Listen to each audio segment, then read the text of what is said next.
Fin de semana de xornada única na Liga Galega de Traiñeiras. A Liga disputase en Mugardos e a B e a AF trasládanse a Oleiros, onde as embarcacións da comarca buscarán o triunfo. A Liga Galega de Traiñeiras continúa a súa andadura e esta fin de semana desenvolverase unha nova xornada de competición. As embarcacións dividiránse e os equipos tomarán rumbos diferentes dependendo da súa categoría.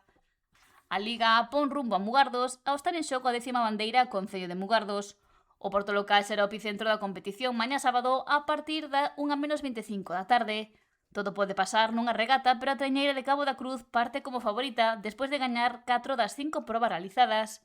Parten como líderes da xeral, en da que teñen só 5 puntos de marxe con San Bertolomeu, segundo. Tirán, que é terceiro, ten 41 puntos no seu haber e os dous equipos veñen de firmar regatas moi igualadas. A emoción está asegurada na Liga coa bandeira Concello de Mugardos. A Liga B desplazase ata Santa Cristina, lugar onde se disputará a 25ª bandeira Concello de Oleiros. Esta categoría está ao vermello, aínda que polo momento a voz cantante leva a Rianxo ao conseguir 2 vitorias e 2 segundos postos nas 4 xornadas disputadas. Salgado Perillo, club organizador da proba de mañá, é segundo con 5 puntos menos que os rianxeiros, mentres que Puebla é terceiro despois de gañar a derradeira regata e está a 6 puntos de Rianxo. Cabo B é cuarta e Ribeira sexta. Esta proba arrancará mañá ás 3:30 da tarde.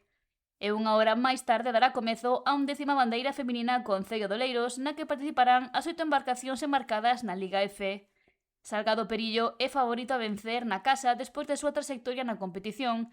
Leva pleno de vitorias e avantaxa a Chapela segunda en 7 puntos. A mellor embarcación da comarca é Cabo da Cruz, quinta, que quere manter o seu crecemento nesta proba. Rianxo arranca no 6º lugar e Esteirana no 7º.